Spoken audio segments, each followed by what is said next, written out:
Mais ma part, elle est quand même importante parce que c'est une part qui est le fruit de mes recherches scientifiques.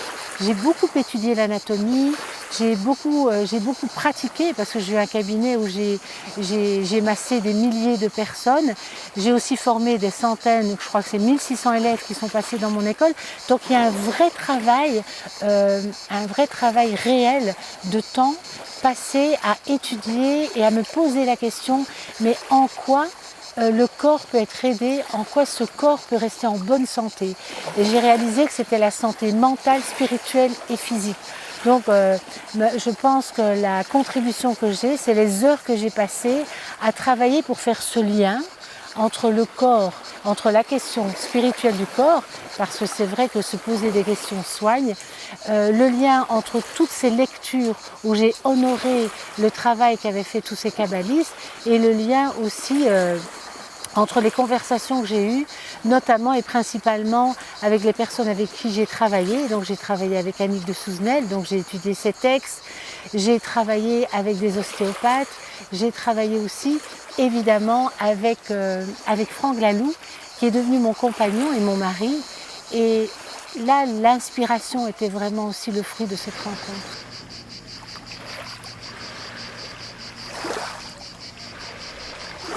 La lettre préférée reste le Aleph depuis des années parce qu'elle n'a pas eu la chance d'être choisie pour créer le monde, mais en même temps on lui a donné comme mission d'être dans toutes choses.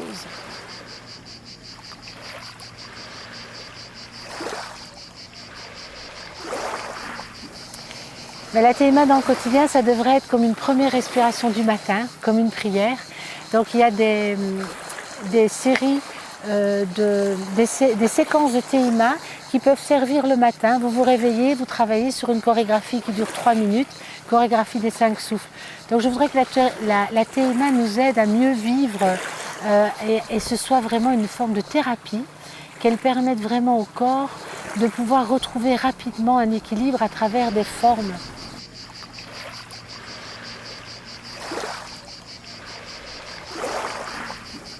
D'abord, je demande un entretien téléphonique. J'aime toujours rencontrer la personne et pouvoir dialoguer avec elle pour la rencontrer, mais aussi pour répondre à des questions, être sûr que la TMA va correspondre à ses attentes. La formation se donne à Paris. Elle s'étale dans un premier temps sur 2 années. Pendant 2 ans, on travaille vraiment la chorégraphie des 22 lettres hébraïques. Et Franck vient donner la partie philosophique des 22 lettres. Ensuite, il y a un séminaire qui dure 5 jours et qui est réservé aux personnes qui veulent devenir vraiment professeurs de TMA. Et là, on travaille sur l'organisation, la structure d'un cours de TMA. Après, la formation se poursuit avec des formations continues d'1 week-end par année.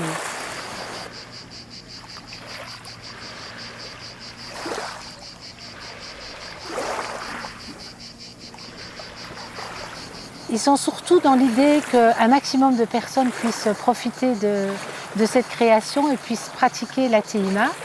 Et donc les projets, ce serait non seulement que beaucoup de professeurs ouvrent leurs cours, et chaque année, pas mal de professeurs commencent à ouvrir leurs cours, et aussi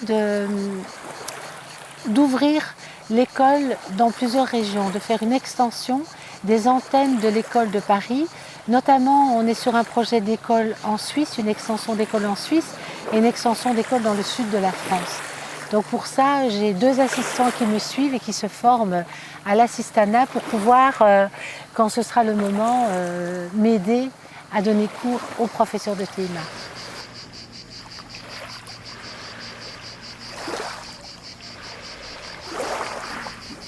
Et les informations, on a un site qui est là pour le moment, donc tma.com.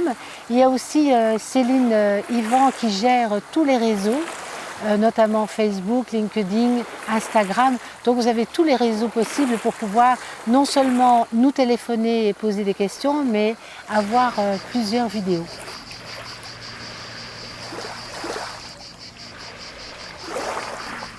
Je suis lancée dans la TMA, mais je dirais qu'elle n'ait pas peur.